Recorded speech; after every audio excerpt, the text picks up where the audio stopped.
Posso fazer uma observação ainda com essa Só questão? Só uma, tá bom, Sérgio? Tá. Não é direito a duas? Agora é o Sou Sérgio. eu e o Sérgio. O Edson e o Sérgio, tá bom, vai. Então direito a duas. Acho que os ouvintes não estão entendendo nada. Olha, é sexta-feira, gente. É assim que é sexta-feira. Liga não. Sextou assim. Sextou assim. A observação que eu queria fazer é a seguinte, com essa questão da cultura, né?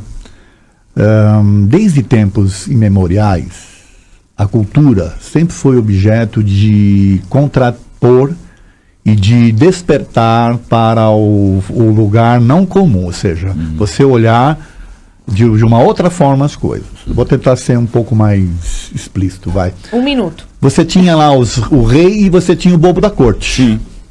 Né? O bobo da corte era o palhaço, era o, né? E nas suas apresentações, ele sempre criticava o meio, a forma. Era uma forma que tinha, né, de ele alegrar o povo e ao mesmo tempo contrapor-se ao status quo, ao lugar comum e por aí a forma. Então a arte é de extrema importância nesse aspecto, para fazer as pessoas saírem do lugar comum e elas poderem enxergar as coisas de uma forma Ela mais vai ampla. falar o que está errado. Até do contraditório. Com certeza. Tânia Januário no nosso Facebook. Você acessa facebook.com/TV Mundo Maior, a nossa transmissão ao vivo para enviar suas perguntas. Ela diz que na Casa André Luiz, em Santana, tem mais mulheres. Homens estão convidados, né, Tânia, também a fazer parte. E pelo telefone, o Renato de Valinhos, ele diz, a diretora do centro que frequenta os peregrinos é mulher. Ela está fazendo um trabalho lindo, parabéns, é a senhora Vanessa. Com esse nome, com esse nome tinha aqui, né? Gente. Dá um tchan aí. Brincadeira. Como foi então o convite? Como que surgiu aí? Como foi para você o convite para realizar a peça Paulo Estevão? Conta mais para nós, né, Alexandre? Foi uma audição, né? Abriu a audição e eu já tinha feito o filme com o André. E o teatro, ele possibilita o mergulho um pouco mais profundo pelo tempo, né? Inclusive nós estamos na segunda temporada e a cada ensaio nós vamos descobrindo um pouco mais sobre o personagem, né? E o cinema é um disparo meio curto, assim, embora o alcance seja violentamente maior, radicalmente maior, é mais democrático, né? E o teatro um pouco mais efêmero, mas ele possibilita esse mergulho. Então eu falei, é uma história tão grandiosa. Eu não era um grande estudioso da Bíblia e tal. Então quando eu me deparei, eu fui avassalado, né? Fui arrebatado. Então eu falei, cara, que legal, eu vou continuar nessa história. E aí eu fui lá querendo fazer o mesmo personagem, o Paulo, né? Aí eles falaram, cara, a gente vai te dar o Estevão. Eu falei, pô, beleza. E aí foi muito melhor, porque eu vi a partir de um outro ponto de vista. No filme você fez o Paulo. E no teatro agora Estevão. Olha que maravilha, né? Que honra, lição. hein? Que apareceu aí na minha vida. Quem mandou você como Paulo apedrejar o Estevão? Tá vendo? Agora veio o retorno, né? Ação e reação. E eu tô dando spoiler da peça, hein? Oh, Edson. O Edson não falou nada. É o Sérgio que fala. É uma história super conhecida. Não, é brincadeira. Mas, como entender, então, né, o papel de Paulo de Tarso no cristianismo? Olha, se você quer entender o cristianismo, você tem que entender Paulo de Tarso. Porque, na minha concepção, é lógico, né? Se não houvesse essa transformação do Saulo em Paulo, né, e se ele não tivesse a coragem de ir atrás do prejuízo, porque o que acontece? As pessoas, quando descobrem que cometeram erros, elas têm duas opções. Ou elas ficam se culpando e se entregam, né, e se enterra a cabeça na areia e fica ali num processo de assumir culpas e isso e aquilo, ou elas vão à luta, que é o vai e não peques mais, né, que Jesus falou lá atrás, né? E o Saulo decidiu ir à luta. Sim. Ou seja, ele decidiu transformar aquilo que ele havia feito, né? E com a mesma energia que ele tinha, ele seguiu adiante. Então, se o cristianismo é conhecido, de novo, é na minha concepção, tá? Não, é graças a ele, né? Porque ele que foi para fora de Jerusalém, ou seja, ele teve a coragem de levar para diferentes crenças, né? Diferentes culturas, o cristianismo. E o mais interessante, sem conhecer Jesus, Sim. olha que coisa maravilhosa. Igual Lucas, né? Lucas também sem não conheceu. Então, para mim, ele é o personagem principal do cristianismo. E Não tem é que ser só pra estudado você. mesmo. Né? Não é só para você, Edson. Vou contar uma coisa. Na Revista Espírita de 1800... Eu vou dar uma fuçada. Claro. Lá, né? Que é tão gostoso historinha, adoro historinha. Muito bom. Na Revista Espírita de 1863, dezembro.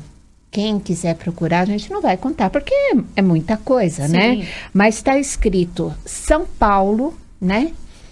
Precursor do Espiritismo. Então, não é só na sua opinião. Do cristianismo. Exatamente. Do Então, espiritismo, do cristianismo. do Espiritismo, porque se ele não tivesse caminhado pelo cristianismo, Não teríamos espiritismo. não teríamos o Espiritismo. Aqui, em 1863, tem uma história muito bonita, que ele fala a respeito, dá uma resumida, que Paulo chega e fala que nós temos que voltar. E aí o pessoal, respondendo a respeito da reencarnação, ele falou, é como se fosse uma semente. E o pessoal estava perguntando assim, mas volta como? Com que corpo? Com o mesmo corpo? Com outro corpo? E aí ele faz uma analogia com a semente que é plantada, que a semente vai ser um corpo. A semente é nosso espírito. Então, o Paulo, claro, trouxe o cristianismo aí, né, num entendimento melhor, mas se não fosse o Paulo, é claro que o espiritismo viria, mas com um pouquinho mais de dificuldade, porque todas essas deixas que Jesus deixou, mais as epístolas de Paulo, é realmente o precursor do espiritismo. Agora, aí você acredita que teatro e espiritualidade, então, andam juntos, Alexandre? O que você acha?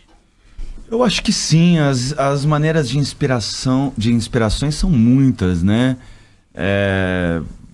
Eu tenho conversado, eu tenho estabelecido uma relação mais próxima com o Paulo por conta da pesquisa que a gente está fazendo, né? Paulo Henrique de Figueiredo. Isso. Tem o Paulo de Tarso. São tantos Paulos. Vamos mexer com o Paulo certo agora. Por favor. E ele tem apresentado a Bert Fropo, né? Que é uma mulher que estudou um pouco sobre isso. E aí, então fica o convite para quem se interessar, aprofundar nos estudos dela e tal. E eu acho que sim, eu acho que a gente, enquanto está em cena, acaba não conseguindo ter essa dimensão, mas sente, sabe? Eu tenho conversado com o Julião, um amigo mexicano meu, a gente tem conversado um pouco a respeito sobre arte. E quando eu realmente e eu falei para ele recentemente, quando eu realmente me sinto em situação ou dentro de um personagem, eu fico todo arrepiado. A minha espinha dorsal começa a gelar de baixo para cima. E cada personagem tem uma manifestação física realmente diferente. A gente pesquisa lugares para colocar a voz, a gente pesquisa ângulos e pesos no corpo, deformações, maneiras de caminhar. A gente pesquisa não só fisicamente, mas também sentimentalmente, aquele negócio de entrar realmente dentro de sentimentos que você não quer entrar e precisar se conhecer para conseguir acessar, e mais importante do que isso, conseguir voltar, né?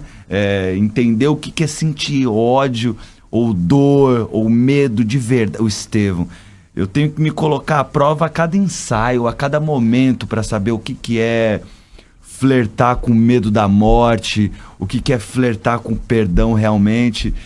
E quando eu me sinto realmente dentro disso, o meu corpo reage, e a revelia da minha consciência, a revelia eu não escolho, eu não consigo disparar um mecanismo no meu corpo que me faça arrepiar, por exemplo, né? Sim. Então, nessa maneira, eu entendo que pode ser algo espiritual, ou vibracional, ou Mediúnico. Aí eu já não sei.